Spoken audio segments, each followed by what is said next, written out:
attention from the press if you're a startup. As I said, I've been a technology journalist for the past 6 years, started off writing in London, moved to Silicon Valley 4 years ago, and have done a lot of things since. So hopefully I can give you some good perspective of what it's like to be a journalist or a blogger in the Valley, and what it's like this side of the table. So this is the do's and don'ts of how to get the attention of the press. So my first do is think outside of the box, literally. This is my inbox right now. As you can see, I have nearly 19,000 unread emails. And that's because as a blogger, as a journalist, we get sent so many press releases. I probably get sent 30 or 40 press releases or some sort of launch news every day.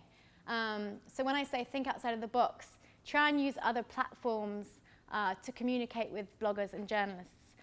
You'll find that different bloggers and different journalists prefer different platforms. For example, I'm really into Facebook. I love Facebook. I'm on it all day long. If you send me your press release on Facebook or you send some contact on Facebook, I'm 90% more likely to reply than if you send me an email. I just hate email. It's just, I don't want to deal with it. So Robert Scoble, does everyone know Robert Scoble? He loves Google+, right? He loves Twitter. So if you send him a message on Google+, he's more likely to reply than if you send him an email. So when I'm talking about think outside the box, I'm literally thinking try and find bloggers who are using different platforms to communicate with their audience.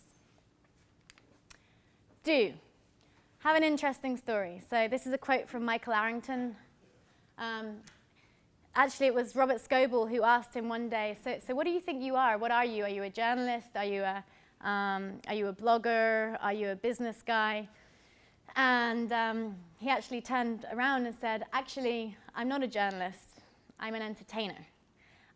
So do have an interesting story. You know, if Michael Arrington thinks that he's an entertainer and his readers need to be entertained, you need to come up with an interesting story. And I think a lot of startups that pitch to me, they just tell me what their company does. They're not telling me what problem they're trying to solve or what the impact is of solving that problem. And always funny anecdotes, or two of our team members at Startup World are sleeping in the same bed as each other. They're not gay. Not that that's a problem, but this is part of the startup journey, right? We're all bootstrapping, we're all sleeping, I don't know, God knows where. And so they're telling me the story, we're in San Francisco, we could only afford one hotel room because we're bootstrapping. This makes the story a little bit more entertaining. So just think about that when you're pitching to the press. If somebody comes up to me and is like, we're a social media dashboard, it's like, no. But if like, yeah, dude, I'm so tired because I had to share my bed with my co-founder last night.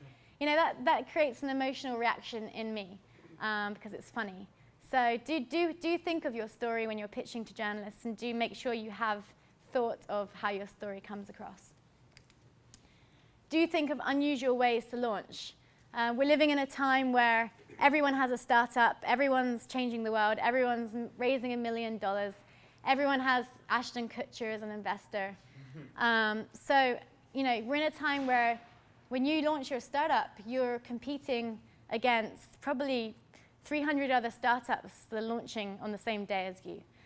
This is a good example of an unusual way to launch. This is a marketing campaign I helped start up with called Huddle. Huddle is an enterprise software solution, kind of like Salesforce. Anyone heard of Huddle? You've heard of it. It's a British startup.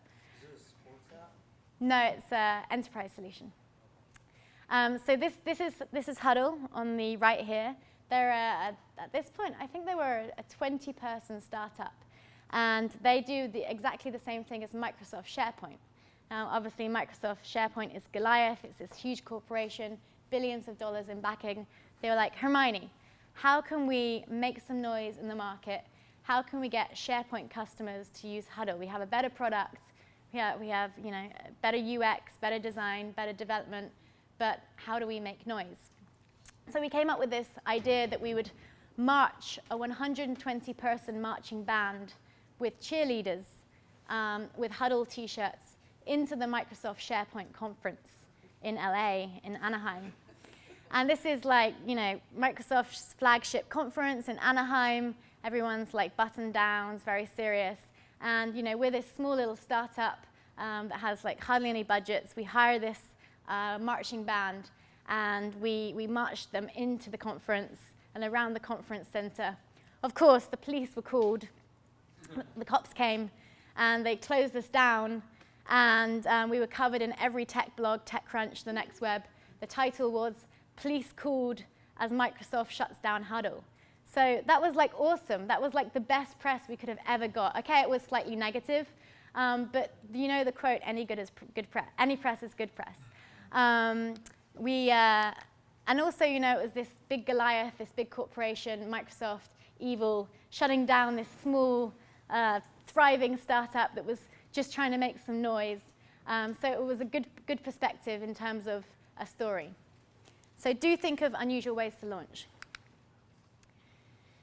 Do sell press the bigger picture. This was a towing startup. They pitched to me, I think, here in San Francisco, and they said, yeah, we have an app that streamlines towing. And I was like, that's really boring. That's so boring. But then, then they told me if they can streamline towing. They told me the size of the towing industry. I can't remember what it is now, but they told me you know, there's a lot of excess when it comes to towing. And this app was kind of like the Uber for towing, and it would get the drivers paid more. It would waste less gas mileage in terms of you know, for the environment.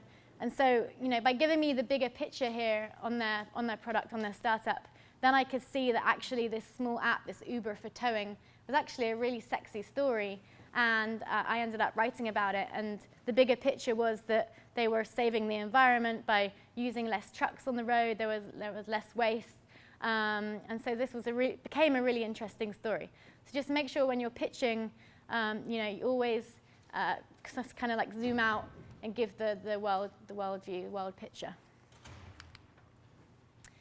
Do make a spreadsheet of all press sorted by what they do and what they write about. Okay, so we live in the age where everybody is so easily available, and we all can get each other's email addresses and Twitter and Facebook. I found really helpful is to write an address, write a spreadsheet of different tech bloggers, what publication they write for, what their beat is, what they cover. This might seem very obvious to you, but you know, I do like consumer app coverage, and some people pitch like hardcore enterprise stuff or clean tech, and I'm like, dude, that's not really my like game. So why waste the time sending me that press release? You could have just looked at your spreadsheet, saw who does like environmental stuff or whatever it may be, and send it straight to him. So each journalist, each blogger has a different beat, has a different patch that they cover, and so make sure you just recognize that and send the right release to the right journalist. Otherwise, you're just wasting their time, and you're just wasting your time, and they're not going to look at it.